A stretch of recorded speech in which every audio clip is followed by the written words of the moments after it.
إنني بخير. التراب والرطوبة والبرد لا تعني شيء. الدفان الذي أدهشني متمرس على الدفن وكأنه يلعب الورق كما الأمريكيين. حاولت النهوض كثيرا لكني لم أستطع. ليس الموت من منعني بل الشظايا الثقيلة.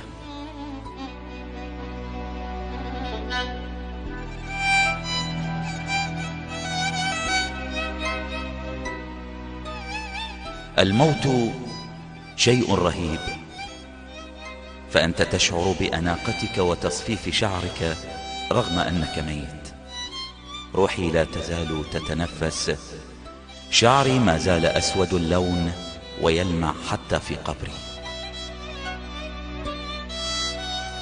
عندما دخلت إلى المعركة الأولى كنت خائفا من الموت، لكن دعاء أمي العزيزة ساري المفعول. أما في المعركة الثانية بدأ الموت بالانسحاب.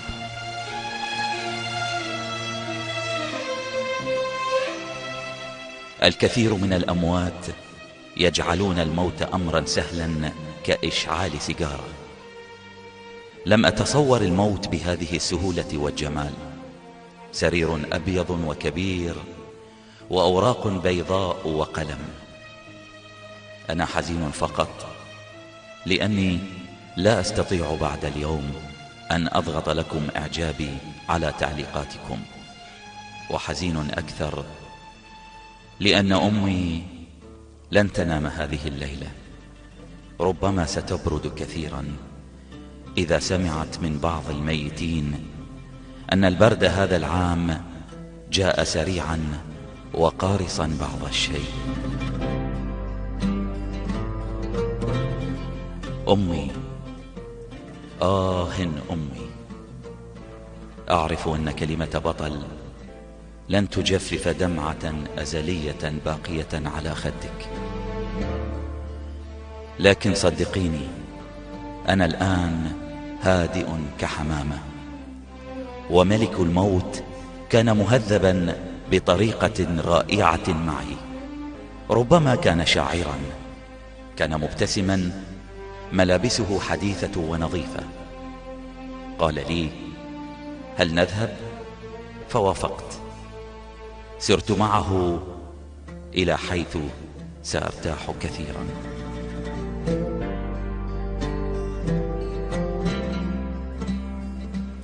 حبيبتي، النسيان أكثر وجعا من أي شيء. إذا ما شعرت أنك بحاجة إلي رددي قصائدي حتى وإن كانت بصوت منخفض. تذكري أنك إلى الآن في ذاكرتي. أصدقائي جميعا تحدثوا عني من وقت لآخر. أرجوكم إذا ما رأيتم فتاة جميلة قولوا لها لو كان عليا هنا اليوم لابتسم، أو لربما لكتب ومضة جميلة عنك.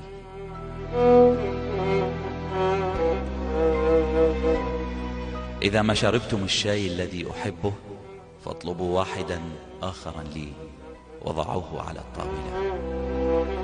لا تنسوا أن قطاعات المدينة تعرفني، فلا داعي أن تخبروها بأنني مت. كم تمنيت أن يكون فوق قبري قلم وورق.